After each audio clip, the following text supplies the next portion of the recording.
Сәлеметсіздер ме, құрметті оқушылар? Мен Бекжанова Бақтыгүл Омырзаковна, Маңғыстау облысы Мұнайлы ауданы номер 7 орта мектептің өзін-өзі тану пәнінің мұғалімімін. Біз бүгін 2 сыныптың 31 сабағы әсемдік әлемінде тақырыбында сабағымызды бастаймыз. Сабағымыздың құндылығы жалпы адамзаттық құндылық. Қасиеттері: сыйластық, құрметтеу, ақкөңілділік. Және сабағымыздың мақсаты оқушыларға жалпы адамзаттық құндылықтарды өмірлік бағдар ретінде ұғындыра отырып, оның өмірдегі үйлесімділік пен әсемдіктің негізі екенін түсіндіру. Сабағымыздың міндеттері оқушыларға өмірдегі үйлесімділік пен әсемдіктің мәнін жалпы адамзаттық құндылықтармен байланыстыра отырып түсіндіру. Оқушыларды дұрыс ой, жақсы сөз, жақсы іс жасау дағдыларына дамыту. Оқушыларды қоршаған ортаны құрметтей отырып, сыйластық, ақкөңілділікке тәрбиелеу. Ендеше сабағымызды 5 ережесінен бастайық, балалар. Сабағымызда тәртіп сақтап, талапты болып, тыныштықты орнатып, тазалық сақтайтын, татулықта болатын болсақ, сабағымыз ойдағыдай өтеді, балалар. Ендеше жағымды көңіл күйге келейік. Күйге келеміз. Тыныс алуға зейін қоямыз. Сіздерден аяқ қолдарыңызды айқастырмай түзу отыруыңызды өтінемін. Біз қазір тыныс алу жаттығуын жасаймыз. Тыныс алуға зейін қойған кезде біз тынығамыз. Ауаны ішке жұту кезінде тыныштық пен қуанышты қабылдаймыз.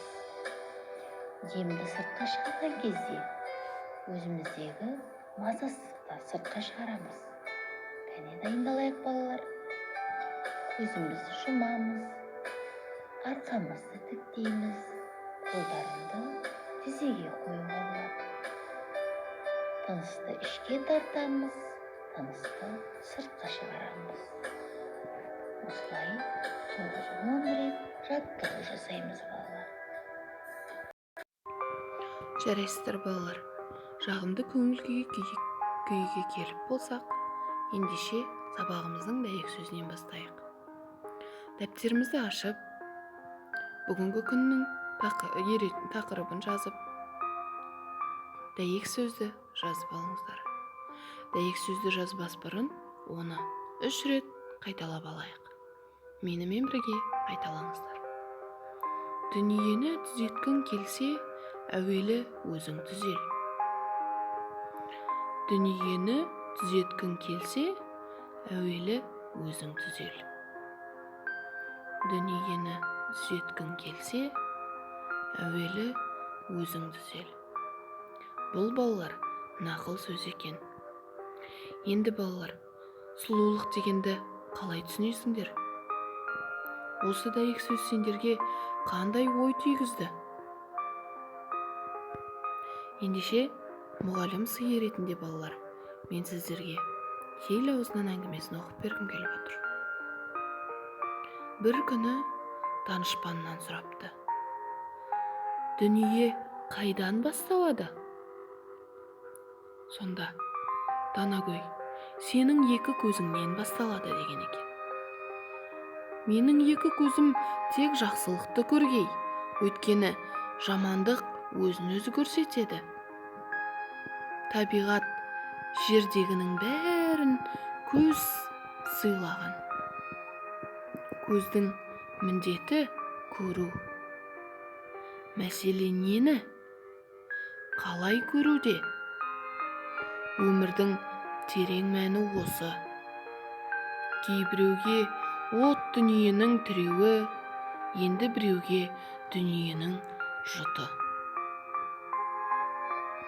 Бір ғана нәрсе талассыз.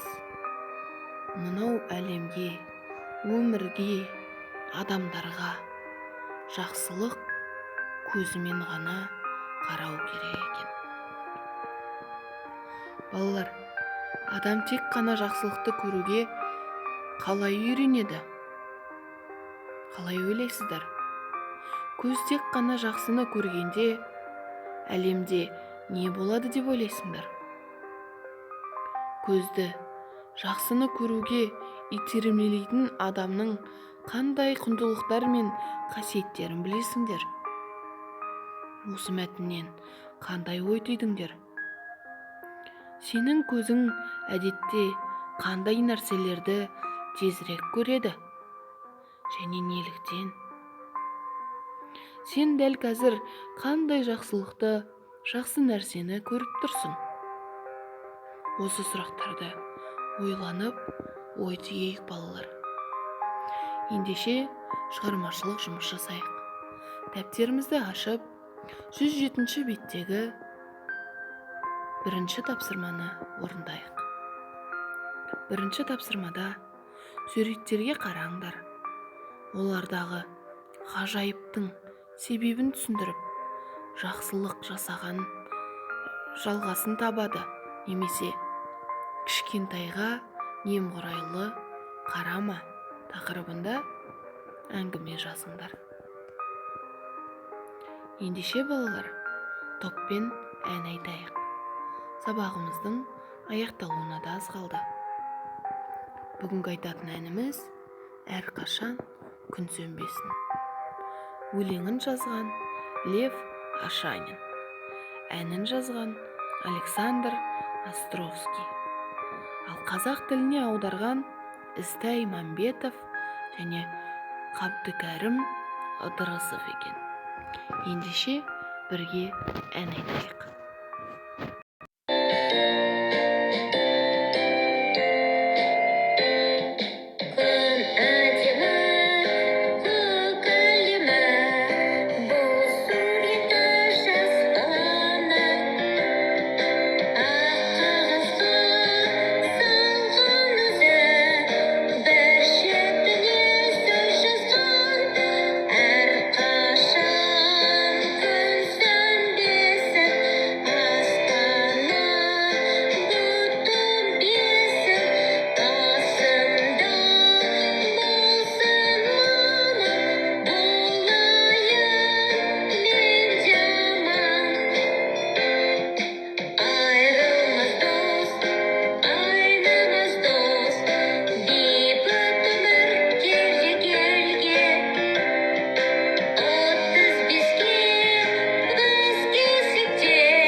Жарайсыздар балалар, ендеше сау болыңыздар.